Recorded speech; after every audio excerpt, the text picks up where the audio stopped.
Hello' everyone, welcome to moon Motors Facebook page. এখন Innova আনিছোঁ আপোনালোকৰ কাৰণে। 2010 মডেল ইন'ভা ডিজেল ইঞ্জিন হয়, 2.5G 2010 মডেল। ভিতৰত টাচ স্ক্ৰীন লাগি আছে গাড়ীখনৰ। ইঞ্জিন বডি কমপ্লিট চিল হৈ আছে, ফুলি অৰিজিনেল পেইণ্টত আছে গাড়ীখন। 2010 মডেল হয়। কমপ্লিট ডকুমেণ্টছ আপডেট পাব গাড়ীখনৰ। ইঞ্চুৰেঞ্চ, পলিউশ্যন, টেক্স, ট্ৰান্সফাৰ পাতি আমি চব কৰাই দিম এইখন গাড়ী যোনটো ল'ব। গুৱাহাটী ৰেজিষ্ট্ৰেশ্যনৰ গাড়ী হয়। এইফালে চাব পাৰিছে 2.5G ইন'ভা। তো এইখন গাড়ী আস্কিং প্ৰাইচ ৰাখিছোঁ 4 লাখ টকা। অন টেবল মই ডিছকাউণ্ট কৰাই দিম।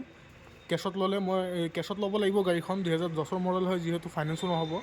তো কেছত ল'লে 7 ছিটাৰ গাড়ীখন খুবেই ধুনীয়া কণ্ডিশ্যনত পাব। ইঞ্জিন বডি কমপ্লিট চিল পাব, টায়াৰ কণ্ডিশ্যনো নতুন পাই যাব। 4টা পাৱাৰ উইণ্ডো, পাৱাৰ ষ্টিয়াৰিং পাই যাব। 7 ছিটাৰ ছিট কভাৰ লাগি আছে, ফ্ল'ৰ মেট লাগি আছে। AC, হিটাৰ, মিউজিক ছিষ্টেম চব ৰানিং কণ্ডিশ্যনত আছে। এইফালে চাব পাৰিছে পাৱাৰ উইণ্ডো 4টা আছে। ছিট কভাৰ নতুন লাগি আছে, ফ্ল'ৰ মেটো নতুন লাগি আছে। লগতে গিয়াৰ আপোনাৰ মেনুৱেল ট্ৰান্সমিশ্যনত আছে। টাচ স্ক্ৰীন লাগি আছে, বেক কেমেৰা, AC, হিটাৰ চব ফেচিলিটি পাই যাব এইখন গাড়ীত। 7 ছিটাৰ গাড়ী হয়। এইখন গাড়ী আস্কিং প্ৰাইচ ৰাখিছোঁ 4 লাখ টকা। অন টেবল নেগোচিয়েবল হৈ যাব। স্ক্ৰীনত নাম্বাৰ দিয়া থাকিব, এটা নম্বৰত কল কৰিব। ধন্যবাদ।